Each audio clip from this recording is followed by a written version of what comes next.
فمن شہد منکم الشہر فلیصم، اب یہ رمضان کے روزے کی فرضیت کا حکم آیا ہے۔ رمضان کا مہینہ وہ ہے جس میں قرآن نازل کیا گیا، اس کے بارے میں جیسا کہ میں نے عرض کیا پھر بعد میں عرض کروں گا، لیکن جو شخص بھی تم میں سے موجود ہو اس مہینے میں، اپنے گھر میں موجود ہے، اپنے شہر میں موجود ہے، سفر پر نہیں ہے، یا یہ ہے کہ جو شخص بھی اس مہینے کو پائے، اس کی زندگی میں یہ مہینہ آ جائے، یہ برکتوں کا ایک موقع اسے مزید حاصل ہو جائے، فلیصم، یہ امر کا صیغہ ہے، یہ وجوب ہے مطلقاً۔ اب اس میں جو دو رعایتیں پہلے دی گئی تھی ان میں سے ایک کو برقرار رکھا، ومن کان مریضا او علی سفر فعدۃ من ایام اخر، یہی وہ الفاظ ہیں جن کی بنا پر میرا گمان اس وقت بھی یہ تھا کہ یہ دو بیک وقت نازل نہیں ہو سکتی آیات، یہ جو تکرار ہے بے معنی تکرار ہو جائے گی پھر اگر ایک ہی وقت میں نازل ہو رہی ہو، اور قرآن مجید کی فصاحت اور بلاغت سے یہ چیز بعید ہے کہ وہاں پر اس طرح کی تکرار بلا سبب ہو رہی ہو۔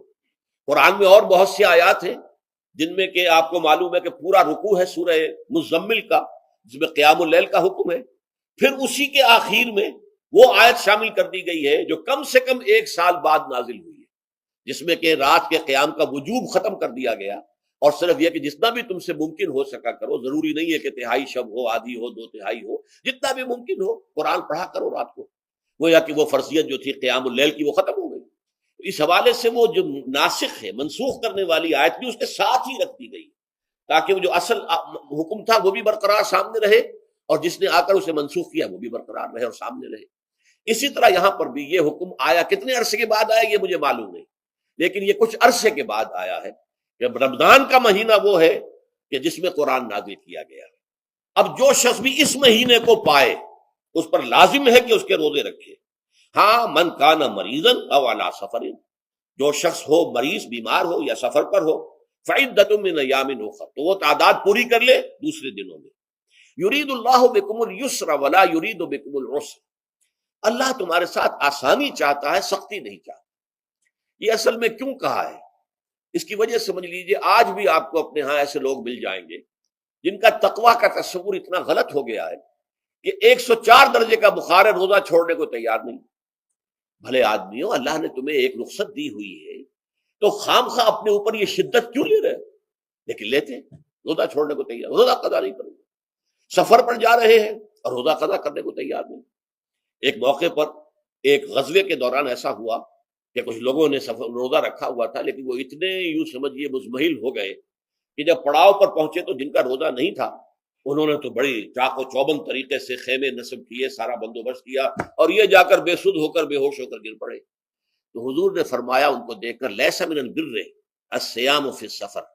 سفر میں روزہ رکھنا یہ کوئی نیکی کا کام نہیں ہے، یہ نیکی کا غلط تصور ہے کہ جو تم نے اپنے اختیار کر لیا، یہ تمہارے اندر تشدد پسندی پیدا ہو رہی ہے۔ دین کے احکام میں جو مقصد ہے وہ کیا ہے؟ یرید اللہ بکم الیسر ولا یرید بکم العسر۔ اسی پر عمل کرتے ہوئے حضور نے فرمایا ہے کہ جو بھی علماء دین ہیں یا جو رہنمایان دین ہیں ان کا کام کیا ہے؟ آپ نے فرمایا یسروا ولا تعسروا، دیکھو آسانیاں پیدا کرو، سختیاں پیدا نہ کرو۔ دین میں سختیاں پیدا کرنا بھی وہ اسر اور اغلال بن جاتا ہے کہ جس کو رفع کرنے کے لیے اور جس سے لوگوں کو، یہودیوں کو اور تمام اہل کتاب کو نجات دینے کے لیے اللہ تعالیٰ نے اپنے رسول محمد صلی اللہ علیہ وسلم کو بھیجا۔ وَيَضَعُ عَنْهُمْ إِصْرَهُمْ وَالْأَغْلَالَ الَّتِي كَانَتْ عَلَيْهِمْ،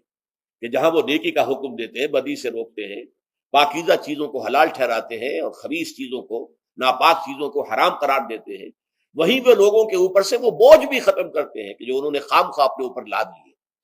تو ان میں سے یہ بھی ہے کہ یہ نیکی کا کام نہیں ہے کہ آپ سفر میں ہیں اور روزہ رکھ رہے ہیں۔ یرید اللہ بکم الیسر ولا یرید بکم العسر وَلِتُكْمِلُوا الْعِدَّةَ، لیکن یہ بات واضح رہے کہ اب تمہارے لیے تعداد کو پورا کرنا لازم ہے، یہ نہیں ہے کہ آپ اس کی جگہ پر فدیہ دے دیں تو بات پوری ہو جائے گی، نہیں۔ روزے کی تعداد آپ کے رمضان میں 2 روزے 3 روزے چھوٹ گئے بیماری کی وجہ سے، ٹھیک ہے، لیکن دوسرے دنوں میں اس کی قضا دینی لازم ہے، وہ روزے رکھنے جو ہے آپ پر لازم ہے، ان کا کوئی بدل جو ہے وہ فدیہ نہیں ہو سکتا۔ البتہ یہ نوٹ کر لیجئے، یہ حکمت نبوی ہے کہ یہاں اگرچہ وہ فدیے کا حکم جو ہے گویا کہ بظاہر قرآن مجید کے الفاظ سے محسوس ہوتا ہے کہ مطلقاً منسوخ ہو گیا، لیکن حضور نے اس کو خاص حالتوں میں باقی رکھا ہے۔ کوئی شخص اتنا بوڑھا ہو چکا ہے یا خاتون اتنی بوڑھی ہو چکی ہے کہ دن بھر کا فاقہ جو ہے اس میں اندیشہ ہے کہ کہیں ہلاک نہ ہو جائے، کوئی مریض ہے، مرد ہے یا عورت ہے، وہ ڈائبٹیز کی مریضہ ہے، اس کو وہ شوگر کا مرض ہے اور وہ اس کو برداشت نہیں کر سکتی، شوگر لیول بہت نیچے ہو جائے تو موت واقع ہو سکتی ہے۔ کوئی ایسا مریض ہے جس کو مرض سے شفا پانے کی اب کوئی امید ہے ہی نہیں کہ میں مرض سے شفا پا جاؤں گا یا پا جاؤں گی تو اس کے بعد میں روزہ مکمل کر دوں گی، نہیں۔ ایسے لوگوں کے لیے حضور نے اس رعایت کو برقرار رکھا ہے کہ ایسے لوگ اگر ایک مسکین کو کھانا کھلا دیں تو یہ فدیہ بن جائے گا۔ لیکن جو بھی شخص صحت مند ہو اور صحت کی توقع رکھتا ہو، اور جو شخص بھی طاقت رکھتا ہو روزے کا قضا کر دینے کا، اس کے لیے لازم ہے کہ روزوں کی قضا کرے۔ وَلِتُكْمِلُوا الْعِدَّةَ وَلِتُكَبِّرُوا اللَّهَ عَلَى مَا هَدَاكُمْ، اور تاکہ تم اللہ کی کبریائی کا اعلان کرو اس چیز پر کہ جو اس نے تمہیں ہدایت عطا فرمائی۔ اب اس کا ایک تو ظاہر ہے کہ جب روزے ختم ہوتے ہیں عید الفطر میں، تکبیر اضافی تکبیرات کے ساتھ 2 رکعتیں ہیں جو ہم ادا کرتے ہیں۔ احناف کے نزدیک 6 اضافی تکبیرات ہیں اور اہل حدیث کے نزدیک 12 ہیں، لیکن تکبیرات ہیں اضافی۔ اور یہ کہ جاتے ہوئے اور آتے ہوئے عید کے لیے آپ جا رہے ہیں تو تکبیرات پڑھتے ہوئے جائیے، واپس آ رہے ہیں تکبیر پڑھتے ہوئے آئیے، اور یہ بھی کہ جاتے ہوئے راستہ کوئی اور، آتے ہوئے راستہ کوئی اور اختیار کیجئے، تاکہ پورا شہر، پوری بستی جو ہے تکبیر کی آواز سے گونج جائے۔ یہ ظاہر ہے۔ باطن اس کا کیا ہوگا؟ اللہ کی کبریائی کا اعلان کرو، اللہ کی کبریائی کو نافذ کرنے کی کوشش کرو۔ جب اللہ نے تمہیں ہدایت دے دی ہے، تمہیں اپنے دین حق سے نواز دیا ہے، اب تمہارا فرض ہے کہ اس کو قائم کرو، اس کے لیے جد و جہد کرو، اس کے لیے تن من دھن لگاؤ، اس کے لیے جان اور مال سے جہاد کرو۔ وَلِتُكَبِّرُوا اللَّهَ عَلَى مَا هَدَاكُمْ